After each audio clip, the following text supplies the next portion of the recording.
Hi, everybody. My name's Shevaun Haviland. I'm the Director General of the British Chamber of Commerce, and I'm delighted to be here in conversation with our President, Ruby McGregor-Smith, on the week of International Women's Day and talking about hashtag break the bias.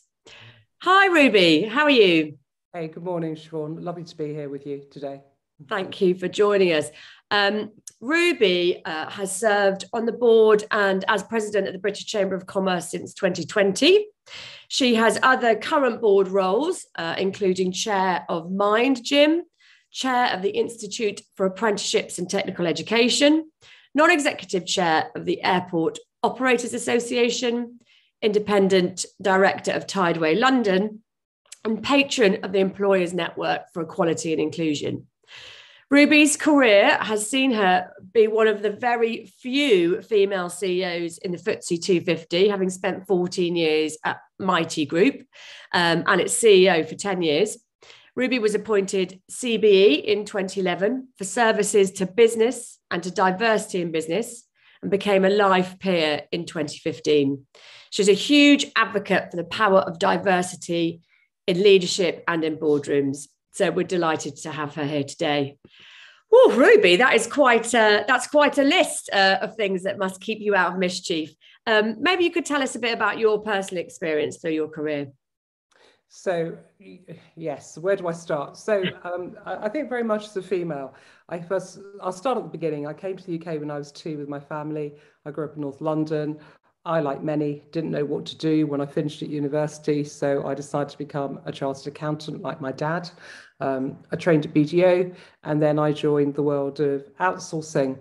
And certainly growing up here, I think very much as a woman and thinking about some of those early years in particular. I remember when I first started training as an accountant, I think my intake was the first year of 50-50 male and female, which was really good to see, but it certainly wasn't like that at a senior level at all. And it always struck me very early in my career that I never really quite understood why the world in business was quite so male dominated as it has been.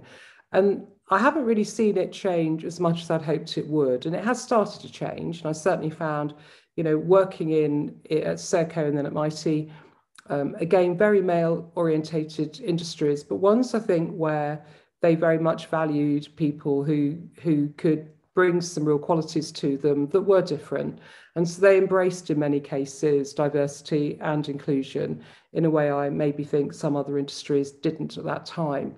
And I always felt very much that they were organisations that were quite young, but organisations were prepared to take, as they would say, more of a risk on people, even though it's not a risk, when you're a bit different. And I certainly found when I first became, say, CFO at Mitie, and then chief executive, becoming chief executive was amazing. But I was always really surprised by how much attention I got because of it. And I guess I got the attention because it is so rare. And that is why I think I'm so passionate about making sure that isn't rare, because no one should blink twice if any females appointed to be a FTSE CEO. No one should even think about the fact that they don't look like a male who is white in their 50s or in their 60s. It should be whatever your talent is, you should be able to get to the top regardless of how you look, what your background is at all, and it shouldn't even be age specific at all. So for me, I think that my career was sort of working with people that really supported me. I was very lucky to work with 2 really supportive chief execs. I think sponsors in business are really critical. And having worked with 2 really supportive chief execs who always supported me through my career and always would, I think that's an incredibly important thing for anyone in business, and still particularly for women. And I think finally what I would say is it's really important for all of us as women to support other women. That was something I felt was always incredibly important, that we had to, until we have gender equality at 50-50 at every single level in the business world, we all have to support the females that are really trying to come through and make sure we take out the barriers in their way. And finally, I'd say on barriers, I chaired the Women's Business Council for Government for 4 years, and we talked a lot about the barriers that women face, whether it's through having affordable childcare and being able to come back, whether it's flexibility because you have a family or you have caring responsibilities, whether it's just being given the right career choices and at school and being told, well, of course you can do all these things. And finally, we really did very much advocate that we need role models, because unless you can see people that are like you, 1 level up, 2 levels up, or at the top of business, you're not going to believe you can do it. And so it's incredibly important that we work on all the barriers women face. And although it's started, and it's great to see some things come in, such as 30 hours of free, affordable, more childcare, that's still probably not going to be enough. Although we're beginning to get flexibility in, and, you know, actually from hybrid, I'm hoping that will help women in the workplace more, because that's going to stay. I still think there's a lot more we can do. Hopefully, Shevaun, that gives you a quick summary. A quick trot through, yeah, absolutely. Thank you. And you're certainly right about being able to see women in those roles, so that as you're coming up through the workforce, you recognise that is a thing.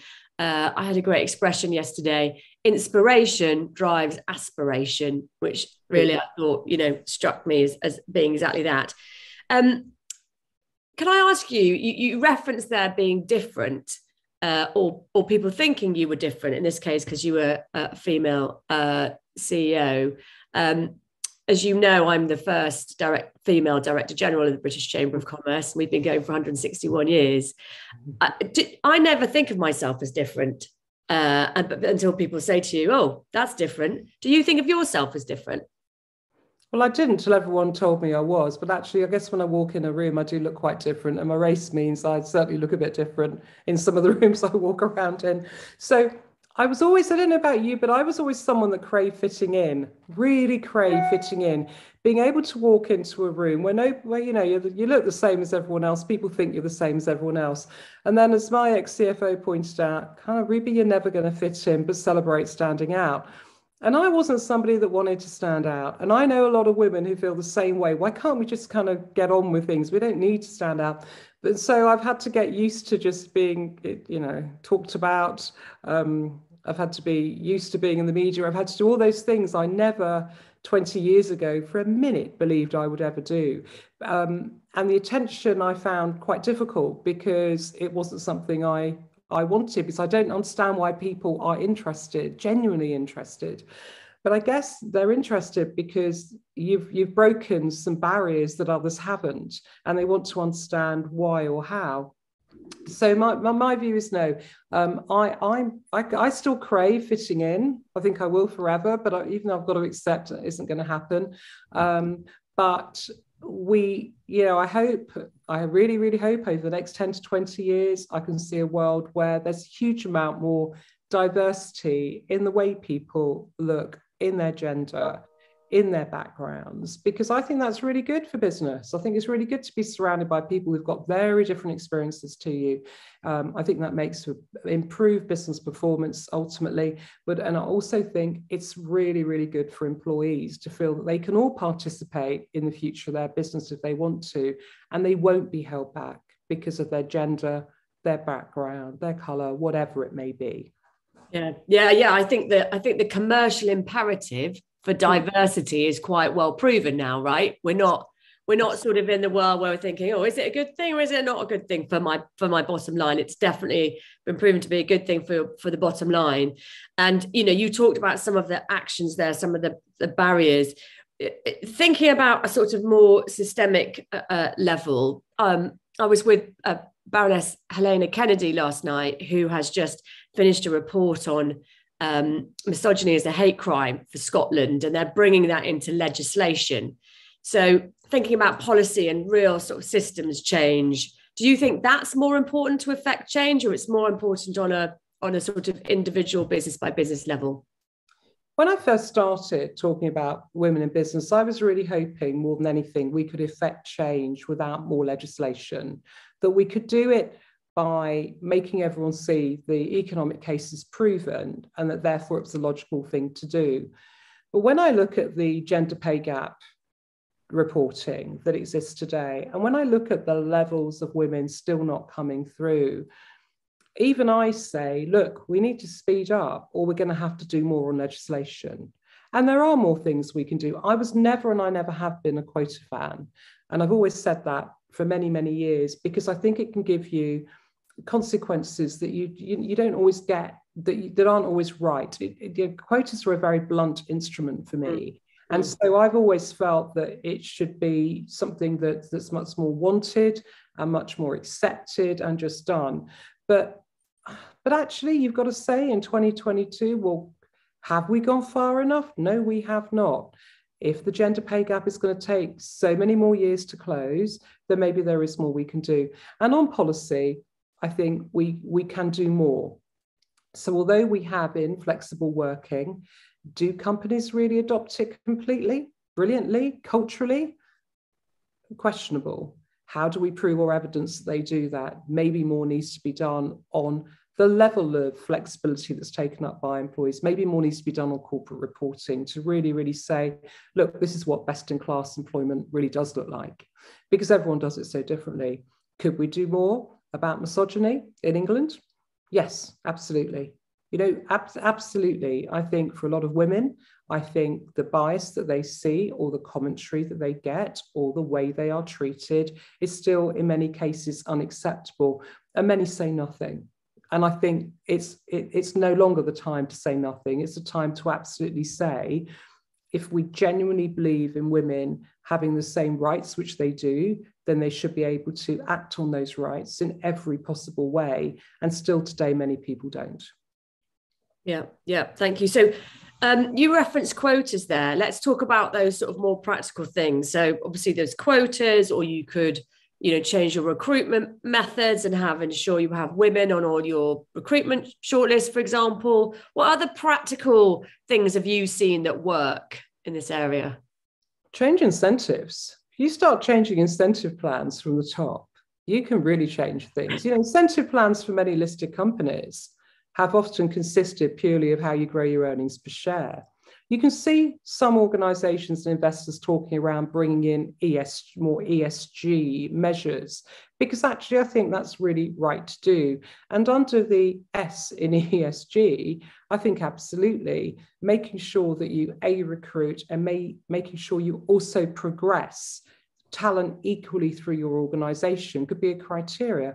And look, if you change incentives in organisations, you change things very, very quickly, very, very quickly. So I've said this when I was chairing the Women's Business Council, I've said this on my race in the workplace review. Incentives are a key part of this, and it's something we now need to tackle with investors and shareholders. I mean, given that we still only have 8 women as FTSE 100 CEOs, so that's 8 out of 100. Have you seen any businesses that are doing it well? Yeah, there are. If you take a look at some of the banks, they're beginning to do that.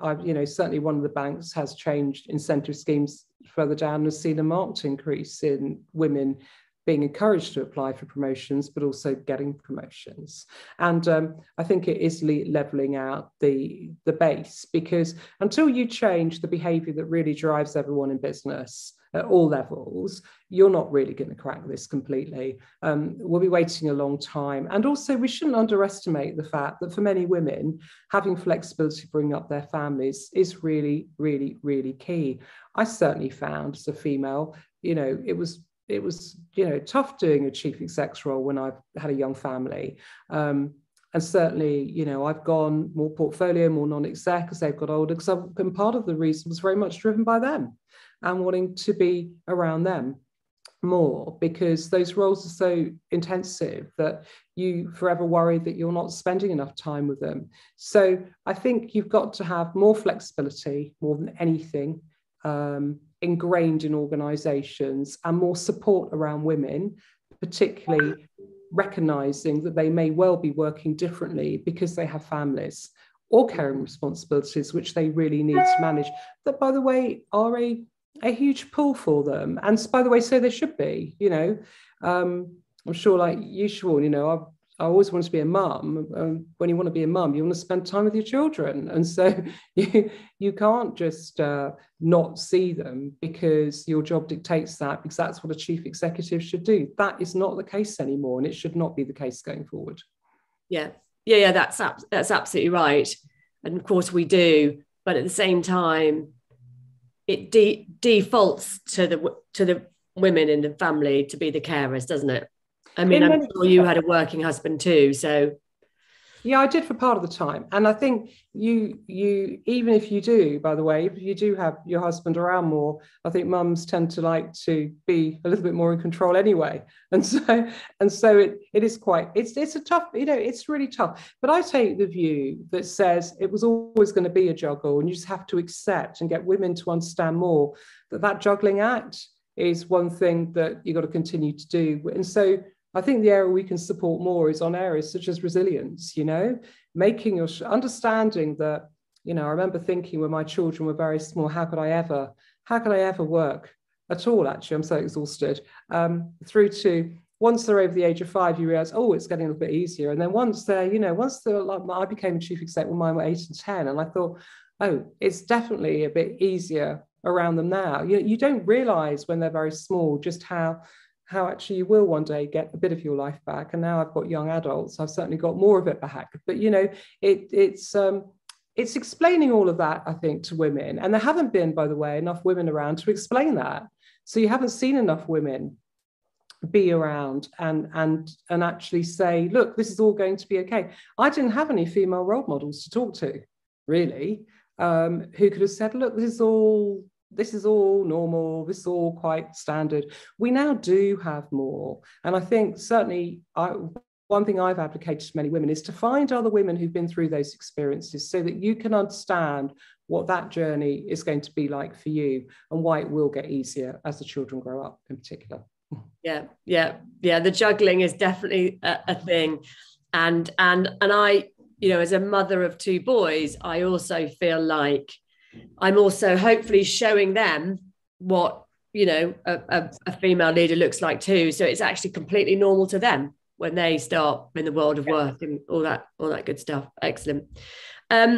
So we've talked about barriers as a woman. Tell us more about the barriers you've experienced and as a woman of colour on your journey. It's really interesting. I think I've been a little bit in denial about that, really. I think it was probably the way I kind of cope with it. I don't think I saw any, we've all seen it. We've all, grief. I go back to the 90s and think of some of the things I saw. Yes, absolutely. I saw things that were absolutely not right to see at all. And so there are barriers. And I didn't feel I ever faced them explicitly, but they were clearly there. And certainly when I did my review on race in the workplace in 2017, I thought maybe, because I'd broken barriers, things were easier for others. And my review showed that wasn't necessarily the case. There was still a huge amount that we need to do on race in the workplace, because it's still in many areas very much misunderstood. And that's across every sector, and no one is brilliant at this. I even struggled as a chief executive understanding what to do, and I am a woman of colour, and yet I still found it hard. I found it hard to talk about. I found it hard to articulate. I still don't feel 100% comfortable talking about it, because again, it goes back to that point of why do people judge me any differently because I happen to have been born in India, why should they? But people do. And so, yes, of course, I saw some of it. And what I say to everybody is, I guess I ignored it. And I think that for me, that was the best way to deal with it. And if people want to judge you because purely of how you look or what they think you are when they don't even know you, then actually that's very much, I always felt their loss. And I kind of just put that to the back of my mind and went, no, I can still be successful despite that. Now, everyone's not built the way I'm built. So for many, that isn't fair and isn't right. And I think certainly for them, we need to have more processing that really calls this out. And still, women still get it. There are organisations I hear of Women tell me they have such a tough time just because of the fact they're still women. They still get called things they shouldn't get called. They still get treated in a way they shouldn't be treated. And that again comes down on race. But most of it, we call it unconscious bias, don't we? But it's not unconscious. Let's be honest. That's a nice way of saying there's a lot of bias in your organization. And so if there is bias, and there is in everybody, then we need to find the best ways of really understanding and dealing with that. And every organization's got to work out what's right for them. But I would say there are very few simple things you can do. Publish your ethnicity pay gap if you want to talk about data. Look at your recruitment policies. Absolutely have shortlists. Have sponsors, have mentors. We often talk about sponsors and mentors, but let's be honest. For every guy I know, they have informal great networks. Their network, the whole workplace was built around their networks. You and I, Shevaun, work in a workplace that wasn't built by women, right? It was built by men. And so we still are adapting to the workplace that it was never really built for us and the way we would necessarily choose to work. And so they have their networks, they have their way of doing things. The entire working day is built around the life of a male, not a female. And so, which is why I've always advocated that all needs to change. But we should also think very much more around sponsoring, particularly on race, because again, I think you just need a little bit more support and someone to go and talk to, and someone that's really, really shouted for you in the organisation to say, no, they are brilliant. They should absolutely be promoted. We need to really, really develop our rising talent, and we really need to develop this group rising talent.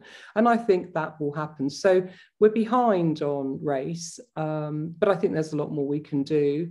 And I want people to not experience some of my early experiences. I want them to just to be able to use their talent and do brilliantly.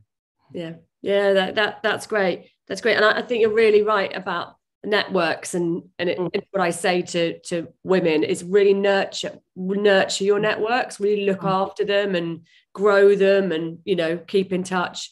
And actually on your point there on race, I was part of a great program in the civil service where we sponsored people in our organization from a range of ethnic backgrounds who were that rising, were the rising talent, and it was really great to see. Very specific, but worked. I think worked. So yeah, they're not. It's difficult, isn't it? It's hard to put in place. And I asked my colleague how she felt about being called out as different and diverse, and she, like us, said, "I don't want to be or feel different, but I know I am, so I'll make the most of it," which was, good to see. Good to see. Let's just have a quick word on the gender pay gap. So I saw earlier this week that somebody, I don't know who it is, has built a little bot that is going around social media so that companies, when they post about International Women's Day and gender, the bot goes and finds their gender pay gap reporting and pops it up alongside just to, make a point. Tell us what you think about gender pay gap reporting and if it works. So look, many can argue that, about the detail of the reporting, but ultimately we need it. And the reason we need it, however it may look, is that we need to understand where we are. And no one's data is going to be brilliant or perfect. And no one's going to have a great time doing gender pay gap reporting because pay gaps exist. And actually, we had this on race, when with I recall last year with the challenge and the absolute tragedy of George Floyd, when we had a huge response from organisations saying, no, we're going to do more, until it was pointed out that most of their boards, didn't have any diversity in them at all. So you do need to call these things out. So actually, to whoever developed the bot, thank you, because actually I think it is good to say, look, we can say all these nice words, and I do think most organisations genuinely really, really, really want to do more, but let's lay it out across the gender pay gap reporting and say, okay, we are wherever we are. Now, how are we going to close the gap? And what are we going to do to close that gap? And don't say it's impossible. Look, if it's going to take a decade or however long it's going to take, lay the plans out in detail. And if you can't, say you can't. But actually, let's actually be honest about where we are and what we're going to do to really close it. And most of this for me is about if women progress at the same rate as men did in the organisation, we wouldn't have a gender pay gap, but we do. Because we start off in many cases at 50-50 women when they join an organisation. And it's quite extraordinary how many drop out, or how many leave, or how many change. And why is that happening? And so getting behind the analysis is really important. The numbers will always be a blunt tool. They're never going to be perfect, but they need to be there. And we shouldn't for a minute think that things, you look at the last 2 years, Shevaun, you know, with COVID, you could argue some of this has really been thrown up in the air, but we've still got to get better at it. So I'm an advocate for reporting in these areas, even though it's really painful to have to do it, because unless you do it, and unless you get incentivized around it, people aren't going to change. Yeah, that's absolutely right. I mean, I know it's a cliche, but what gets measured gets done is absolutely right. You're getting the data out there, you're seeing what the truth is. I also think as well, it's really good for our young women who can say when they turn up to talk to an employer, tell us about your gender pay gap and what you're going to do. Tell us how you're going to support us. Women, I think, more and more will choose roles they want to go to based on how organisations are treating their women. And so having gender pay gap reporting gives them a very, very quick idea of whether they think they're going to progress or not. Because if someone's having real problems closing their gender pay gap, you kind of go, well, do I really want to go there? What do they really, you know, are they really serious? Nice words and intent are one thing, but it's going to take a lot more than that. So the pay gap reporting is really critical. Yeah, that's a great idea. That's a great idea. And I still feel this might be a bit, that while women have to give birth, they're always going to be at a disadvantage. Is that fair? I was thinking about this the other day. I have my two children within 2 years, 3 months from memory of it. It was all quite chaotic times, I recall. But yes, I do recall being out of the workplace for a while and thinking, yeah, no, that's probably at a disadvantage to me because others who are in the workplace will get promoted ahead of me. But I would say what I think today is some may argue it's a disadvantage. I would argue, well, firstly, it's a fantastic thing to be able to be a mum. So it's really important to still do if you can and if you want to do. Certainly for me, it's the best thing I've ever done. But secondly, I would say that organisations, I think, are waking up to that more now. That actually, you know, you can go off and on maternity leave. It's quite hard coming back. You know, I recall that loss of confidence, how tough it is to get yourself back in. So it's not just the time you're off, it's then reestablishing yourself back in as well. But I think organisations are realising they've got to put more support around that, you know, sort of keeping in touch, making sure people are up to date with everything.